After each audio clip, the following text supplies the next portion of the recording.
Le royaume de Yougoslavie fait son apparition suite à la Première Guerre mondiale, se traduisant par le royaume des Slaves du Sud, puisqu'il y en a également au nord. Ce royaume réunit tous les Slaves du Sud, où on retrouve par exemple la Croatie, la Bosnie. Cependant, la Bulgarie, pays slave du Sud, elle ne décide pas d'intégrer la Yougoslavie, elle qui est pourtant limitrophe au territoire. Et c'est d'autant plus étonnant puisque la Yougoslavie était à son apogée à l'époque. Alors l'intégration à la Yougoslavie aurait été un bénéfice pour la Bulgarie, mais elle ne décidera tout de même pas de la rejoindre. Alors pourquoi ? Recontextualisons, si vous me permettez. La Yougoslavie fait son apparition à la fin de la Première Guerre mondiale. Elle apparaît suite à la chute de l'Empire austro-hongrois. De cette chute est déclarée l'apparition des pays de la Slovénie, la Croatie et des Serbes. Très vite, ceux-ci vont donc chercher à s'unir assez rapidement afin de produire un État constitutionnel. La raison de cette union ne date pas d'hier puisqu'elle était déjà l'objet de contestation lorsque les Slaves du Sud appartenaient déjà à l'Empire austro-hongrois. C'est pour dire. Maintenant que cet empire est déchu, nous allons pouvoir créer cet État commun slave. Pour les peuples longuement sous le joug austro-hongrois, il était nécessaire de construire une forte entité slave, déjà pour ne pas être la risée du monde, si les multitudes d'États n'étaient pas à la hauteur, mais aussi pour éviter une nouvelle fois de retourner sous un joug austro-hongrois s'il venait à être rétabli par la suite. L'avenir étant incertain, l'Empire austro-hongrois aurait pu être reconstitué aussi rapidement qu'il avait été détruit. Pour la Bulgarie, ce besoin est absent, puisque la Bulgarie existe déjà depuis le 19e siècle et est déjà indépendant et autonome. Alors quelle raison d'intégrer la Yougoslavie ?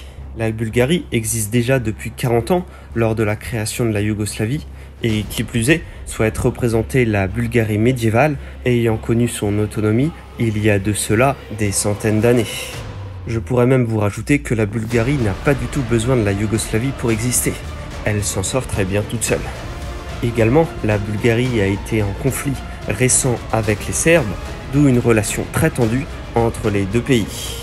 Je vous rajoute en bonus que les peuples bulgares et serbes se détestent, donc l'union va être compliquée.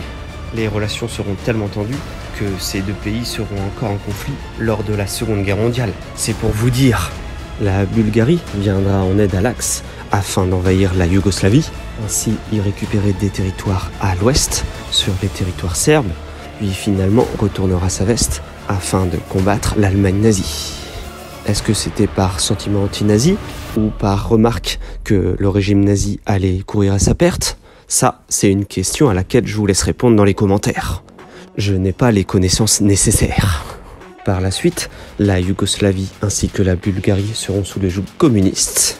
Et si j'avance autant dans le temps, c'est que l'unification au bloc de l'Est aurait pu être l'occasion d'une nouvelle unification entre la Bulgarie et la Yougoslavie, les deux communistes. Et à ce moment-là, l'URSS prône une logique internationale au lieu d'un nationalisme ainsi que des divergences ethniques.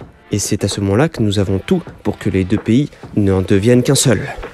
De plus, la Bulgarie, ayant eu des relations ambiguës avec le régime nazi, n'est pas en situation de décision, contrairement à la Yougoslavie qui s'est libérée toute seule du joug nazi et qui à ce moment-là est en position de force. Ajoutez à cela qu'il est signé en 1947 le traité de Bled qui cautionne que les deux pays vont se rapprocher idéologiquement bien évidemment, mais aussi relationnellement, et qu'il est prévu que ces deux pays finissent qu'en un seul, dénommé Yugoslavia. Je suis sûr que vous m'arrêtez à ce moment-là directement pour dire que l'union de ces deux pays n'a jamais été produite. Est-ce que je serais en train de vous mentir à ce moment-là ? Non, pas du tout. Il y a eu un élément qui a fait que cette union n'a pas été possible. Je vous le raconte maintenant. En fait, les dirigeants yougoslaves et bulgares avaient une différente vision de l'union de ces deux territoires en un seul. Mais c'est pour vous dire que cette union aurait dû avoir lieu. Pour les Bulgares, cette union doit être faite sous la forme d'une confédération égalitaire où la partie Est serait une partie du territoire et la partie Ouest une autre. De manière familière, si vous le préférez, ça veut dire que la Bulgarie veut juste récupérer des territoires. Donc elle veut agrandir son côté, a des désirs d'expansion. Tito, alors le dirigeant de la Yougoslavie, n'accepte pas. D'ailleurs, il n'acceptera jamais. Cela ferait de la Bulgarie un territoire bien trop puissant au sein de la Confédération de la Yougoslavie et de la Bulgarie. Vous l'avez remarqué, je n'arrive pas du tout à prononcer le nom unique. Il est beaucoup trop slave, beaucoup trop compliqué pour moi. Excusez-moi encore. C'est la Yugoslavia. La Yugoslavia, en français. De son côté, d'ailleurs, Tito souhaitait diviser la Bulgarie en un ensemble de régions, soit la diviser en 3, afin d'avoir des régions à peu près similaires au sein du pays, afin d'égaliser les territoires et éviter d'avoir un territoire qui prendrait l'ascendant sur l'autre, tout simplement. Il y avait d'ailleurs un point crucial que souhaitait diviser Tito, à savoir diviser la Macédoine du Nord sur une partie différente de la Bulgarie, ce qui amènerait bien plus vite à son indépendance.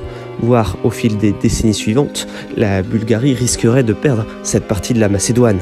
La Bulgarie ne voulait aucunement de cette proposition qui ne la mettait pas en valeur. Pire, la dénigrait. Au sein de ces petits papiers, Tito ainsi que les hauts cadres de la Yougoslavie souhaitaient démanteler la Bulgarie afin de la diriger en profondeur. Elle qui, je vous rappelle, a été dénigrée suite à son alliance avec les nazis. Les dirigeants bulgares, conscients de leur perte de leur souveraineté, ont finalement décidé de s'éloigner de ce pacte et de s'éloigner de la Yougoslavie. Également, le facteur qui va sauver la Bulgarie de cette union ainsi que cette désintégration au sein de la Yougoslavie est l'intervention de Staline, qui même si, comme on l'expliquait par le début, avait une idéologie communiste et donc souhaitait un gouvernement international, il avait également une rivalité envers Tito qu'il craignait et il ne souhaitait pas que Tito prenne en puissance. Et oui, il y avait des désaccords même entre communistes. Tito avait l'indépendance de ses combattants qui s'étaient battus contre les nazis et donc avait un régime spécial au sein du monde communiste. Ils étaient indépendants, contrairement à des pays comme la Bulgarie ou la Roumanie, pour ne citer que. Finalement, Staline met son droit de veto et demande à ce que 2 États soient bien indépendants. La Bulgarie, qui souhaite garder la Macédoine, met également son droit de veto. Les désirs expansionnistes de Tito sont arrêtés, à la grande satisfaction de Staline, et les 2 États de la Yougoslavie et de la Bulgarie continuent leur route indépendamment. Maintenant, il est l'heure de liker la vidéo, de la commenter et de la partager, messieurs, dames. Et à bientôt!